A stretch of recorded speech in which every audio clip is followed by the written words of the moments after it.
All right. Hello, everybody, and welcome to our Thursday, Friday clinic. I'm here in Washington, D.C. on a Thursday night, greeting you around the world. And we're just happy to be here to have a few minutes together. This is typically, is this a 15 or 20-minute session? We keep it really short. How long is it, Penny? I think we're going for 15 We're doing 15. tonight. We're going for 15. So I'll aim for 15. It's kind of like a shot in the arm, a good shot in the arm to kind of refresh some color vowel concepts and some activities that you can do. The topic for this week has been, and I want to thank everyone for welcoming me back. I had to call off last week. The topic for today is the activity that we've used as what we call a core activity, and that's called What Color Is Your Name? This core activity and what all three of the core activities refer to is a part of our book, The Color Vowel Approach. Just so you know the reference to that, that's right here. So if we do a little screen share, we have three core activities that are all appropriate first-time entries into the color vowel chart for all kinds of levels and ages. And so that includes What Color Is Your Name? The second activity, I'll just kind of scroll down here to the vowel discovery activity, which is in our website for those who are members. And then our third core activity, which is the stress discovery activity that I do with anybody who studies with me. You get to do a version of the stress discovery activity. But all three of these are great ways into understanding color vowel for your students, as well as for you. So I thought that today I would share What Color Is Your Name from the perspective of sort of why we use it and how it's useful. And let me say first and foremost that the question of what color your name is only sort of 1% of what this is really about. So, you know, I can ask Bev what color her name is and she'll say it's red. And then you'd think, well, okay, so we're done with that now. But it's actually a lot more than that, especially for students who are learning English, who come from other, you know, their first languages. When we take a name, I'm going to go ahead and share this screen. When we take anybody's name, first of all, it's an act of intimacy. You know, it takes a word that we take very personally, that we've probably known longer than any other word in our life, is our name. And so that's part of where, you know, where the focus comes from. But when we're looking at names, they're very important words. Working with classroom names establishes that genuine personal context for learning. So, you know, we need to know our students' names anyway, and actually figuring out what colors they are helps us know those names more. The second point I wanted to make here, though, that asking the question itself opens a door to some profound understandings about how English works and how it's different from your students' first languages. And only they can really traverse that journey because they know their first language and they get a sense of what they're experiencing in English. So it's not just a matter of how do you want me to say your name, but rather how do you say your name in your first language, and how does that transfer and change into English using the rules of English. So I'm actually going to use one example here, and I'll ask, I know Now's name. Hi, Now. Nice to see you here. And so Now, in Japanese, your name, can you say your name in Japanese, just the Now part? Okay, Now. Now. Okay. And so in English, it's really tempting to say now, which for many of you sounds like the same thing that Now just said. Yeah, but it's not, is it now? Yeah. When we first started asking Now what color her name was, everyone in the room, because she was here visiting, said, well, it's certainly brown. Yeah. And so I was so surprised, and I want to like and black cat now or lipstick now or like that. Yeah. So then we had this sudden realization that she was really thinking about her name as having two parts to the vowel, now or now, right? And not now. All those sound the same, but that was a very intriguing conversation for all of us to really honor what she wanted in her name. So part of it is simply giving that kind of moment to a person's name, but there's more. And that is, we answer a real problem along the way, especially when Well, especially with immigrant students, but also students who are in a second language or foreign language context, like in Japan or anywhere else that they need to introduce themselves. And that is, if you have a name that's tricky for other people, what happens if they don't really hear it? What if they can't grasp it? Can you really have a strong beginning of a relationship with somebody if you don't know what their name is and you're not really comfortable saying it at all? You know, how far can that business relationship or that friendship go when you're hesitating to even say their name? And so those are all questions that come up when we think about this activity. In addition to sort of just the linguistic question of what are the changes that happen? So for example, in Spanish, so my name is Karen, and in Spanish, my name is Karin, right? And if I were to, when I go to Mexico, where my husband's family's from, if I were to refuse to acknowledge that there's a change that happens, and if I were to walk around in Mexico just expecting people to say, "Hola, Karen, ¿cómo estás?" I mean, I would be waiting a long time to hear my name said the way I say it or the way my mother said it. It's entirely reasonable to me that they would say Karin. And in Japan, they might say Karenu, maybe, or maybe Karin. So I'm going to get used to the way my name is said in different contexts, right? And that's what our students want too. So if you're an ESL teacher, you know, in the States, I mention that because a lot of times we ESL teachers are more than anybody very interested in saying our students' names the way that they say them in their first language. But we're not doing anybody any favors because it has to be said in a way that's going to be, you know, catchable or memorable in that language too. So we're finding this middle ground. So with this activity, I wanted to start off just with this example of some names that Shirley, my co-author, came across in a workshop. And I'm going to ask you all, and these are all Ethiopian names, by the way. And this is a group of Ethiopian asylum seekers who were preparing, they were preparing to go and testify in front of Congress about asylum seeking issues, something like that. And so they really needed to be able to say their names in ways that the Congress could hear them and not just hear their name fly by in some foreign way, but in a way that sounded a little more English speaking so that they could have as much empathy coming their way as possible, if that makes sense. So looking at these names, let's just take a stab. How might we have, if you look at this first name, how might you say it? How do you think it's said? Any guesses? Gizash. Gizash. Okay, any a second guess on that one? Gizachu. Mm-hmm. I'm with now. Yeah, Gizachu or Gizachu. I don't know. Maybe the second one might be Bekele or Bekele. I don't know. The third one might be what? Anyone want to guess? Alexandra, what do you think? Mesfin. Mesfin. Uh-huh. And Bev, what do you think for the fourth one? Biza. Biza, right? Okay, so we might look at these and make pretty good guesses based on nothing. Guesses based on letters. You know, we don't know. We don't know how these names sound. And so we could then end up saying, okay, is Bekele here? Bekele, and you look around. So what we do is we actually turn the tables. We stop this we nip it in the butt and we say, you know, I'm not going to pretend to know how to say your name. I'm going to ask you what your name is, and we're going to figure out what color it is, and that way I'll be able to organize it in my own mind as an English speaker, and you'll know something important about English, which is that every word of English has one major stress, and that has a nucleus of a vowel sound, and in that way we're using the color vowel chart.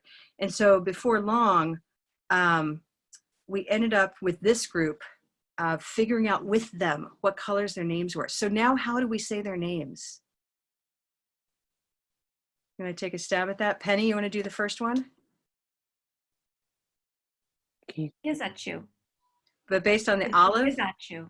Gizachu. Gizachu. You want to use your hand? Gizachu. There we go. Gizachu. Okay. That's not exactly how he said his name, but it's the way that sounded best to him. Meaning we now have a way to say his name that is the way he chose, given the rules of English, that native speakers are going to stress one syllable more than the others, and we're going to pick one of the vowels that we have in English. And so he spent time with Shirley going through the chart, and he thought about black, and he thought about olive and mustard, and he chose olive, right? And then Bekele ended up being Bekele's name. Mesfin, that was a good guess, Alexandra. Beza, and then more difficult names like Hunegna, which could have ended up in all kinds of ways. Hunegna. And then if you look down to Halafom, there's a real dialogue going on there, isn't there? I mean, you could tell he thought about it being Halefom. And remember that in this case, Amharic is a syllable timed language, so none of the syllables is stressed in his language. And so it was this dialogue where he realized, okay, because English works this way, I'll pick one syllable to be stressed. And then about halfway through the class, he's like, you know, I don't really like halefom. I think I want it to be holophom. And so Shirley went back with the blue pen and changed it, right? So it's a very interesting dialogue to have with learners where they're playing a role in how their name is rendered, but also learning how English works. So I thought I'd finish up just by showing you this clip of when I was working with a group of fourth graders, and you know, and then we can talk a little bit. And I realize we're a little later than we expected. We're already up against the 15-minute in about 2 minutes, but bear with me. We'll play this, and then we'll keep going. And those of you who have to go on about your day, you certainly can, and we'll record this, okay? But here we go with a brief example of that. And let me just hold on a second here. I have this open. There we go. Boom. All right. So this is what color is your name? And then each child has a color. And today you're going to learn the colors. And you will play a little bit of the game that Elias said knows. But first we're going to find out what color your name is. If you know what color your name is, you can listen to other words and their colors too. So let's listen to, let's start over here, Dazni. Is it Dazni or Dazni? Which one? So is it the first or the second? The first one. Can you try that with me? We're going to throw our name where it's big. Dazni. Try that with me. Dazni. Yeah. We're not throwing the ball. We're throwing it out here. Ready? 1, 2, 3. Dazni. Dazni. Now watch. Dazni. Oh, try that again, right? Dazni. Dazni. Dazni. This sound, what is this sound? Now notice a couple of things. He's saying ah, and I'm saying ah, back and forth. I do this implicit correction, but I don't make it explicit. Second thing going on is I've been warned about this boy, that he's pretty wild and he's going to get bored. But watch what happens shortly with him, because he's already in the zone. I think he really likes grabbing and throwing these vowels. But here we go. I'm going to call that name or that sound. That sound is black cat. We got to remember that. Black cat. Dazni. See that? Dazni is a black cat name. So I'm going to put black cat right here. Ooh, Dazni. All right. What was our next person was Jasmine. That's interesting. Jasmine. Can we throw Jasmine's name? Jasmine. Jasmine. Are you sure? Is it that or is it Jasmine? Which one? Jasmine. Jasmine. Okay, let's do that. Jasmine. Jasmine. Jasmine. Let's listen to it.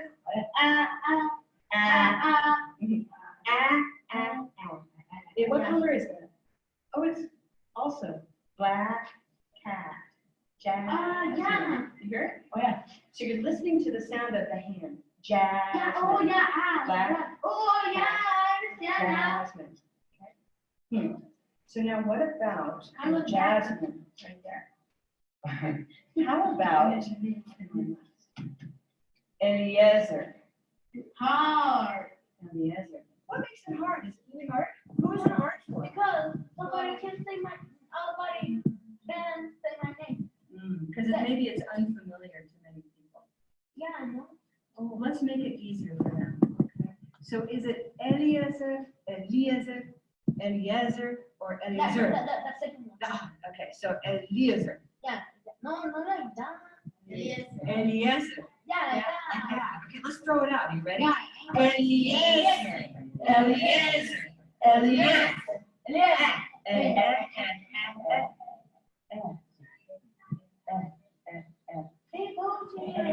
Now, I told you this is black hat, so we're just going to use black for a minute. Watch this. Let's take out some colors for a minute.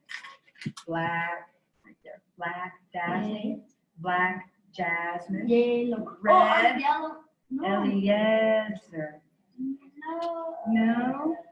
Now, remember, I'm it's not the color you see, because you have your favorite color. I'm not going to change that. But you do have new colors that you hear. So when you listen to red, Eliezer, that is a red name. Can I say that's a red word? Yeah, they red. And you still have your favorite color. Yellow, right? No, yellow. What's your favorite? Oh, that's right, blue. Sometimes yellow. Okay. Now, if it were blue, if I change your name, the sound to blue, it would be Eliezer. If I made your name blue, it would be Doozy or Juiceman, right? So it's different sound. Some people's names are blue. Yeah, like who? What would be a blue name? You know, blue name? Lucy. There you go. Lucy would be. Okay, so I'll stop there. So in a pretty short time, I really felt like I was able to get this kid, this boy Eliezer, who had been floating through the system as a newcomer. That means somebody who's arrived in the country in the past several months. In fact, maybe in a year or so. And now all of a sudden he's engaged and his name is no longer too hard for anybody. So I felt like that was a pretty powerful lesson for helping him feel really included. But I'll stop there and take questions about what you've seen in this activity that we've talked about today. Even I was mesmerized just watching you and the physicality of that kinesthetic movement. Yeah, the grabbing of I the was really vowel. caught in. Yeah, very engaged. You know, that's something we kind of innovated in that period. That was about 6 years ago, working with kids in particular, that grabbing it really made a difference for them. And we've seen it especially useful also with dyslexic adults, that they can really get a sense of it just being sort of encapsulated in this movement of catching. Thanks. I was picturing even it being helpful for Sasha and now, you know, when they're teaching folks with adults. Yep. You know, it's very engaging. Yeah. Yeah, I also like that there was a lot of student engagement, not a lot of downtime for the kids, which would, you know, they would get bored. But here, almost the whole time they were engaged in doing something, and not just doing something, but really practicing the sounds and the stress. Yeah. Thank you. Yeah. And because it's names again, they actually care and respect each other. They care about, well, I hope everybody pays as much attention to my name, you know, so there's that piece too. That's right. And no paper to fuss with, by the way, no handouts, you know. Yeah. With adults, any thoughts about using this with adults? Well, I was thinking my student how, kind of like now, I guess, but I had just had the initial idea, but I hadn't seen this. So I was trying to work with him. Well, you know, what is your name? You know, what sound is your name? And, you know, do you think it's brown cow? And he said, no, no, I don't think it's on the chart. So he, but this helps because I can just talk to them about how, you know, well, this, you're dealing with Americans, or we're going to say your name, so which one is closest? So that helps. Yeah, there's a bit of a reality check. Not that we insist on saying his name this way, it's more that we can't help but use only the inventory we have, right? I'll tell a quick story as we finish up. I ran this activity, I've run it dozens of times in different situations with all ages, including 3-year-olds and 60-year-olds. In this particular middle school class, we had a Vietnamese young man, and his name was, to my ear, it was Vo, which sounds like, V-O.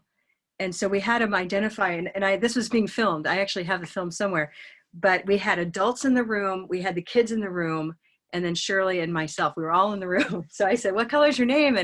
And I was fully expecting, Rose. And so I start off, is it Rose Boat Vo? And he said, no. And we all kind of looked at each other puzzled, because it was certainly what we heard. And finally I said, well, is it Brown Cow Vow? He said, no. And I was really out of options after I wandered all over, and I came up, is it Blue Moon Vu? He said, yes. So then there was this moment of sort of disreality where I would say, but say your name again. He said, Vow. He said, Vo. And I said, but you're saying it's blue. That would be Vu. And he said, yes. And so back and forth we kept running, where I was like, wait a minute, you're telling me Vo, but you're agreeing with Vu. And so as it turns out, the vowel sound that he was focusing on it's prioritized differently than English. So it is Vo in its pronunciation, but the part he cares about is the blue part. And that's because that Vietnamese vowel is structured differently. Like we care about where it starts, and he cared about where it ended.